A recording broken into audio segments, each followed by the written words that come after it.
quoi tu parles? De quoi tu parles?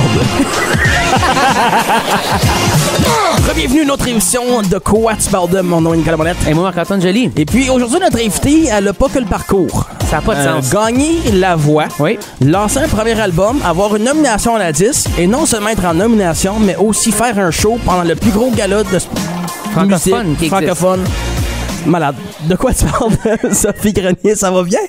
Oui, ça va bien. Yes. J'ai une question pour toi, ça a zéro rapport avec ta musique. Je suis flou sur ton âge. Il y a du monde qui me disent couramment que t'es encore au secondaire. Pour moi, t'es plus au secondaire, j'ai l'impression. Veux-tu mettre au clair ton âge? Ben, j'ai 19 et c'est ça, là, je suis à l'université, je fais tout ça en ligne. Mais ouais, j'étudie en marketing, là, puis Nice. je fais de la musique. Tout bonnement. Je Ouais. fais de la musique. Être sur le spectacle de la disque le dimanche soir où il y a le plus de codes d'écoute qui existent plus ou moins dans le monde musical, ben je veux dire, t'as fait la voix, fait que t'as vécu ça aussi et que t'as remporté. Fait que mais je trouve ça absurde. C'est fou faire ça à son premier album, bien évidemment, à que son premier album soit nominé aussi. C'était quoi pour toi? Est-ce que t'as grandi en écoutant ça, la disque? Est-ce que c'était quelque chose qui était important un peu chez vous ou pas tant? Ben, quand j'étais jeune, je savais pas que la disque existait. Tu sais, je savais qu'il y avait les Grammys puis tout ça, je Yeah. savais pas comment écouter tout ça. Mais c'est ça, il y a quand même une couple d'années que là, je sais c'est quoi la disque. Puis c'est ça, je l'ai écouté pour la première fois l'année passée. OK. Et là, Et comment, l'année prochaine, ça me tenterait de faire un show. M'envoyer un email. Là, C'est ça. C'est incroyable. C'était comment, justement, faire cette prestation-là devant... Parce qu'on va se le dire, il y a faire de la prestation devant un auditoire, des gens qui sont là pour t'écouter chanter et devant tous les artistes. C'est ça. Puis des fois, il y a aussi des numéros spéciaux qui font faire, parce que tu chantes un couplet, tu chantes Oui. un passage. Mais là, t'as chanté une de tes tunes aussi. Là, t'as pas pris une reprise, t'as chanté une composition originale qui est quand même un bel honneur à avoir à la disque, car tous les yeux de l'industrie est rivés là. Oui. ben, tu sais, pour la voix, l'audition à l'aveugle, c'était full stressant à cause, tu sais, avec 4 juges, dans le fond, 4 coachs. Ouais. Puis là, pour la disque, c'est genre tout le monde. Ouais. Et comme j'ai chanté, puis Charlotte Cardin était juste là. C'est Comme dans ma malade, tête, ça. C'était quand même fou. Au moins, j'avais l'expérience de la voix de même, puis j'étais pas si stressée que ça, vu que j'avais déjà vécu un peu la télé. Mais, tu sais, c'est quand même différent chanter ma chanson à moi que chanter une interprétation d'un cover ou whatever. Ben oui. Hey, c'est fou de penser ça, justement, qui était comme aujourd'hui, je vais chanter devant Charlotte Cardin, qui est quand même, j'imagine, quelqu'un que tu apprécies beaucoup, que tu dois aimer beaucoup. Puis là, faire ça à travers... Si tu continues à regarder devant toi, t'es comme... et là, il y a Marie-Mé, et là, il y a Roxane Bruno, et là, il y a, tu sais, je sais pas, Marc Dupré, whatever, ainsi de suite. Le fait d'avoir à chanter puis de prendre tes tripes puis faire comme OK, là, moi, je vais montrer à tous ces gens-là pourquoi je suis ici puis pourquoi essentiellement on m'a choisi puis de faire ça. C'est un niveau de stress-là. Est-ce que tu l'as bien vécu? Ça, t'étais bien entouré, j'imagine. Comment t'as vécu tout ça un peu? Ouais, ben c'est ça, j'étais quand même bien entourée. Puis, en même temps, mon numéro, c'était le numéro des révélations de l'année. Oui. Alors, j'étais pas la seule, il y avait les 4 autres qui étaient nominés. Alors, en même temps, ça aide aussi, vu qu'on partage tout le numéro. Absolument. Ça m'aide quand même à gérer le stress. Puis, en même temps, comme, honnêtement, quand j'ai chanté, je me rappelle de rien, ça a tellement passé vite. Puis, comme, j'avais trop peur de regarder, je faisais juste regarder la caméra avec la petite lumière rouge. C'est bon, ça. C'est bon. C'est tellement quelque chose que quelqu'un qui a fait de la télé va faire. Tu sais, il y a bien de monde qui vont peut-être pas, ils vont comprendre parce qu'ils savent c'est quoi, là, mais c'est peut-être pas quelque chose que tu peux parler, j'imagine, à tes amis, là, quand tu vas prendre un verre en quelque part. T'es comme, ouais, tu sais, là, quand tu parles à travers la caméra, là, où il y a la petite lumière rouge, tu sais, tu dois être pas mal l'une des seules de pouvoir dire ça. C'est vraiment cool que tu aies eu cette expérience-là. Moi, je suis vraiment, vraiment content pour toi. Je me souviens quand j'ai vu l'annonce de ça, j'étais comme, déjà la nomination, je trouvais ça incroyable. J'étais comme, bravo, tu sais, j'étais vraiment fier de toi. Puis là, de voir que tu jouais, que t'étais pour chanter là, j'étais comme, ben voyons, c'est fou. Puis là, en ce moment, t'es en train de faire Rond-Point, qui est en général, les gens qui font rond-point ont pas gagné la voix. On pas une nomination à la disque. Une nomination à la disque et une prestation à la disque. Fait que là, nous autres, ça démontre quel genre de personne que tu es, que tu es là pour les bonnes raisons, que tu es là pour y rester, puis que la musique, ça te passionne. Parce qu'il y a beaucoup de monde qui sont dans ta situation qui ferait « je ne fais pas ça, je n'ai pas besoin de ça ». Et toi, tout au contraire, tu es là pour apprendre. Moi, j'ai eu la chance de te voir. On avait un atelier ensemble, fait que je trouvais ça vraiment cool de voir que tu étais si ouverte. C'est-tu important pour toi de connaître justement les milieux de l'industrie au grand complet? Ouais, quand même. Ben, tu sais, j'ai gagné la voix, alors là, j'ai un contrat de disque, mais le contrat de disque est pas garanti pour toujours non plus. Mm-hmm. Et il y a peut-être un moment donné que je vais plus l'avoir, puis je vais être indépendante. Puis, en même temps, quand tu fais la voix, tu te rends un peu comme quasiment au top, mais une fois que c'est fini, tu te ramasses quand même dans une pile de plein d'artistes qui essayent de se rendre dans ce milieu-là. Alors, c'est quand même important de faire toutes les petites étapes pour vraiment s'établir comme artiste. Puis, je trouve que c'est important aussi d'apprendre dans le milieu que je suis, que j'espère rester. Alors, ouais, Rond-Point, c'était une opportunité que j'ai vue puis que je voulais participer. C'est vraiment cool, ça. Évidemment, tu as fait de l'atelier, tu sais ses valeurs et tout.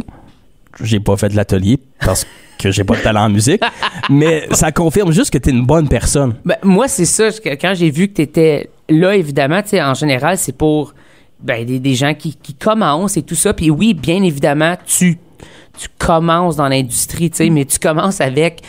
C'est comme si à Mario Kart, tu commences, puis tu sais, t'as eu le push là, du champignon qui va vite, tu comprends? T'as eu t'as pesé sur le bouton aux 2 drettes en bon moment, puis t'as parti vite, tu sais. Mais reste que, comme tu dis, justement, les gens ont toujours la chance de, je veux pas dire rattraper, mais tu finis par être d'une certaine façon, j'imagine, comme tu as dit, tu retombes des fois là après la voix, tout ça. Est-ce que ça a été quelque chose qui était difficile pour toi, comme cette partie-là de comme, OK, là, t'as le gros push, t'as l'album, t'as tout, puis là, évidemment, c'est comme, OK, après ça... Le cycle de l'artiste où t'es comme, le monde font juste attendre que tu sortes de quoi de nouveau parce que ça a déjà sorti. Merci de l'avoir bien exécuté. Bravo. Mais c'est quand même un peu tough, tu sais, à cause... Moi, j'aimerais ça tellement faire plein d'affaires. J'aimerais ça faire des festivals, des spectacles, puis, tu sais, que mes tunes se ramassent à radio, mais ça se fait pas toute seule, évidemment. Puis, des fois, ça prend plus de temps que t'aimerais. Tu sais, je me sens comme, quand tu chantes, t'as tellement le goût de te rendre jusqu'en haut, tellement rapidement. Mais, tu sais, il faut quand même que je fasse toutes les petites étapes, comme j'ai un peu dit, puis... Tu sais, pour l'instant, je suis rendue là, je suis en train de faire toutes les petites étapes, puis je suis en train d'apprendre le milieu pour plus comprendre, puis ouais, pour trouver des opportunités aussi. Là, je vais le mettre sur le spot. Marc, il t'a donné un atelier. T'as-tu aimé son atelier? Puis sois honnête. Parce que moi, je l'aurais pas aimé son atelier. C'est sûr que non. J'aurais probablement rien compris. Ah non, c'était pourri. Ça, c'est la clique. C'est juste ça qu'on prend. Non, ben, en fait, c'était full intéressant à cause c'est tout... Tu sais, son atelier, c'était plus les affaires que ma maison de disques prend soin. Mm-hmm. Alors, c'était quand même intéressant de là, savoir c'était quoi, puis que si jamais j'ai plus de maison de disques ou si jamais je dois être indépendante, là, je sais un peu plus quoi faire. Non, c'était vraiment cool de voir, parce qu'évidemment, les gens qui étaient là, il y en avait qui ont des maisons de disques, qui s'occupent de ça. Fait que c'est quand même drôle de présenter à des gens qu'ils se font déjà... Cette partie-là est déjà pris soin. Mm-hmm. Puis là, leur dire comme, ben, c'est comme ça que ça se passe. Puis ils sont comme, oui. Je suis comme, OK, ben, est-ce que tu as vu ces trucs-là? Ou est-ce que, puis ils sont comme, il y en a que oui, il y en a que non. Tu sais, ben, tu sais, tu peux les demander, ces affaires-là, puis faire des suivis, puis ainsi de suite. Mais c'était vraiment intéressant de voir le parcours de tout le monde, bien évidemment. Puis est-ce que tu as une belle affinité avec ces gens-là à Rond-Point? Est-ce que vous venez juste de faire du studio, je crois? Fait que vous avez fait, sais-tu, des maquettes? Est-ce que vous êtes rendu littéralement à faire les chansons? C'était quoi un peu le processus de tout ça? Ouais, c'est ça. Ben, là, dans ce qu'on vient juste de faire, c'était vraiment en studio. Alors, on a pris une de nos 3 chansons qu'on avait apportées à Rond-Point, puis on les a faites en studio. C'est ça, c'est pas mal. Je dirais c'est quand même des démos. OK. C'est quand même des démos pas mal avancées, par contre. Oui. Puis, mais moi, ce que j'ai vraiment aimé, c'est que ça fait un peu depuis la pandémie que j'ai commencé à apprendre à produire par moi-même. Oui. Cool. Puis évidemment, avec la voix puis avec mon contre-disque puis tout ça, j'ai pas tant eu la chance de produire mes chansons. Puis en même temps, j'étais pas nécessairement si confiante dans mes talents de production pour produire. Mais là, pour Rond-Point, pour la maquette qu'on a fait, j'ai pas mal produit une grande majorité. Ah, bravo. Que j'ai faite, alors je suis vraiment contente pour ça. C'est vraiment cool, ça, mais ça prend toujours un début, tu sais, puis c'est normal qu'au début, t'es comme, j'ai aucune idée de ce que je fais. T'es pas une maison de disques avec le pro ouais, qui fait c'est ça fait 25 ans, tu sais. Exact, tu sais, que la personne qui fait ça fait 25 ans, il y a un moment donné qui a commencé puis il faisait pas bon. ça. Ça fait 25 ans, tu sais. Fait qu'il y a cette partie-là, mais c'est le fun que tu puisses justement aller de l'avant avec ça. Puis je pense que c'est quelque chose qui t'intéresse de pouvoir faire tes propres productions, de pouvoir tu sais, t'auto-produire par rapport à tes chansons, puis du moins au moins les démos, puis après ça amener ça, puis voir qu'est-ce qui se passe. Mais je pense que c'est l'avenir de la musique, c'est de créer la musique chez soi, puis après ça de faire des choix sur qu'est-ce qui fonctionne mieux avec toi. Est-ce que tu composes beaucoup de cette façon-là? Est-ce que tu composes seul avec des gens? Comment que tu composes? Mais comme pour l'album, c'était vraiment toutes des genres de writing sessions en studio. Oui. Pour mon EP aussi que j'ai lancé avant la voix, c'était de même. Puis c'est ça, depuis que j'ai lancé l'album, puis même pendant que j'écrivais l'album, j'écrivais aussi par moi-même à la maison. Alors j'ai quand même une vingtaine de chansons que je pense que j'aime. Wow. Que j'ai écrit par moi-même, puis que tu sais, je commence à faire des rough démos là, mais ouais. Ça c'est 2 albums, oui, 5 EP.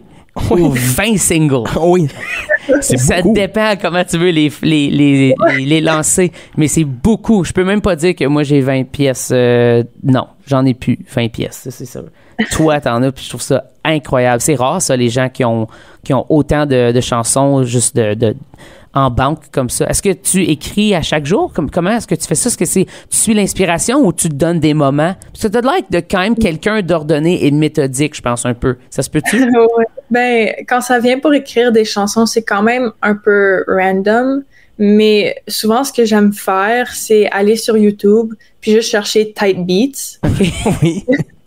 Puis là, tu sais, des fois, il y a comme des inspirations qui vont popper. Tu sais, c'est quand même des productions quand même prêtes à acheter, dans le fond. Oui. Puis là, moi, j'écoute ça, puis je suis comme, j'aime vraiment les accords qu'ils jouent. Puis là, je commence par moi-même, soit les faire à la guitare ou peut-être au piano un peu, ou trouver des sons que j'aime, puis je traduis les accords, puis là, j'essaie de construire quelque chose avec ça. Puis, ouais, j'écris par-dessus un peu. Ah, c'est cool, ça. C'est une belle façon de... Fait que toi, c'est la mélodie avant les paroles. Ouais. Cool. Ouais.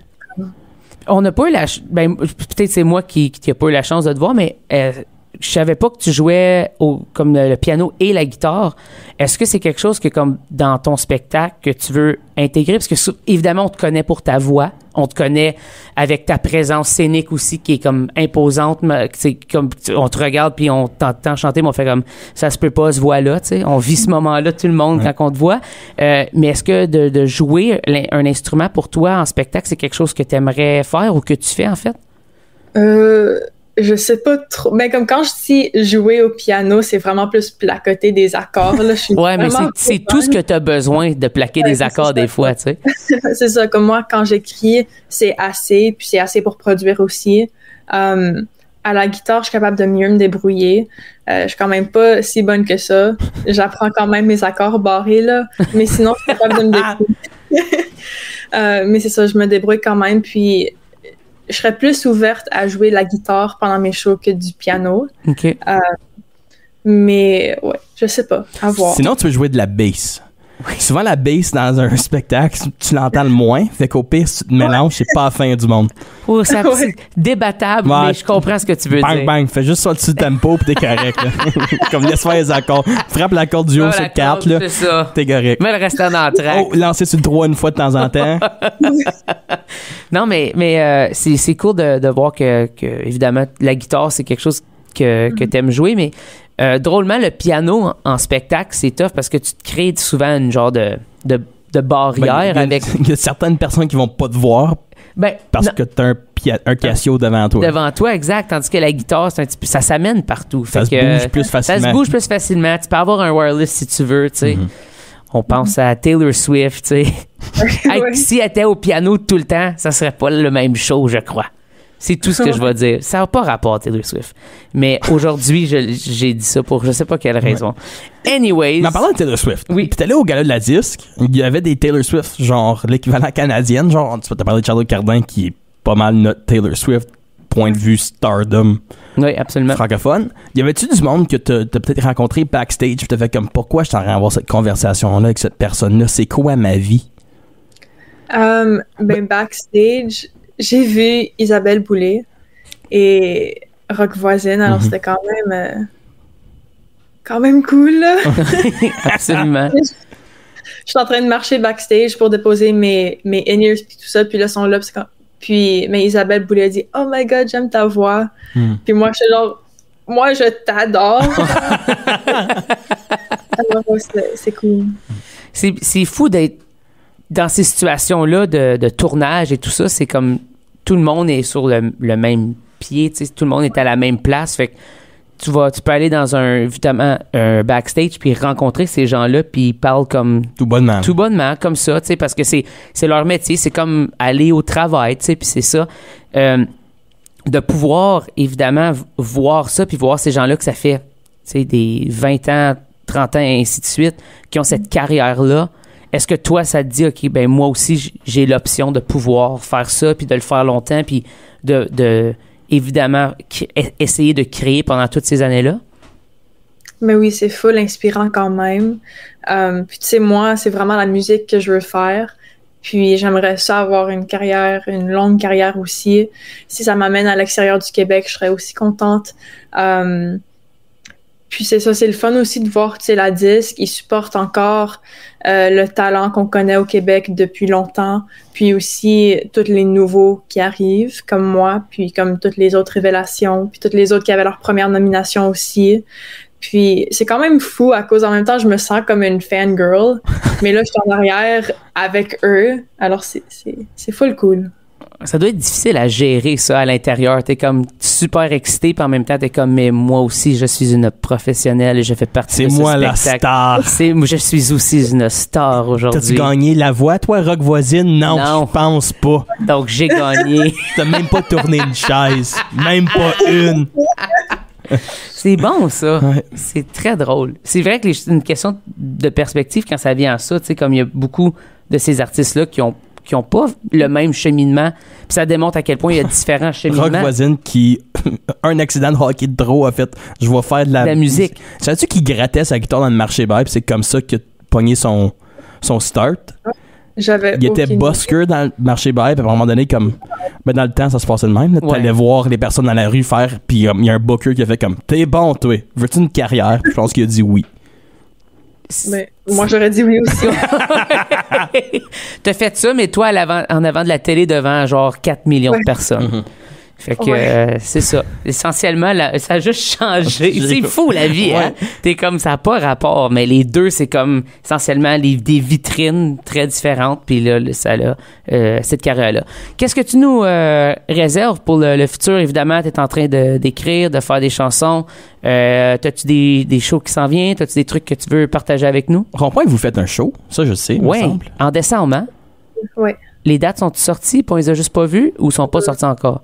Je pense pas que c'est sorti encore. Parfait. Ottawa, Rond-Point, quelque temps en décembre. Au Club Ça, habituellement, c'est ça. Ouais. Quelque temps en décembre. Ou Rainbow Bistro, je sais pas trop là. C'est quelque part à Ottawa.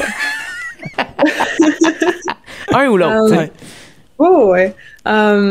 Mais c'est ça. Sinon, évidemment, pour moi, je sais pas trop ce qui s'en vient. J'espère des spectacles. J'espère aussi peut-être des festivals pour l'été qui s'en vient. Sinon, pendant l'été, ce que j'ai fait qui était quand même cool, c'était Beau Dommage symphonique. Oui. On avait quand même une petite tournée au Québec, puis j'ai eu la chance de chanter avec un orchestre, alors c'était vraiment, vraiment cool. C'est ça, j'espère juste faire plus de shows, plus de musique. Pour l'instant, je sais pas trop c'est quand que je vais lancer la nouvelle musique. Évidemment, l'album, c'est quand même assez nouveau. Ben oui, absolument. Mais j'aime ça écrire, j'aime ça partager la musique que je fais, puis j'espère pouvoir continuer. 19 ans, nomination à la disque, chanter du Beau Dommage avec un orchestre. Gagner la voix. Gagner la voix, chanter à la disque. Et faire rond-point. Bravo. Bravo. Bravo pour vrai. C'est full impressionnant de te voir aller puis de voir que tu es intéressé par justement tout ça. Puis c'est ça, ben on t'en souhaite bien des shows. On te souhaite bien du succès. Puis c'est ça. Merci d'avoir été avec nous autres. Oui, merci.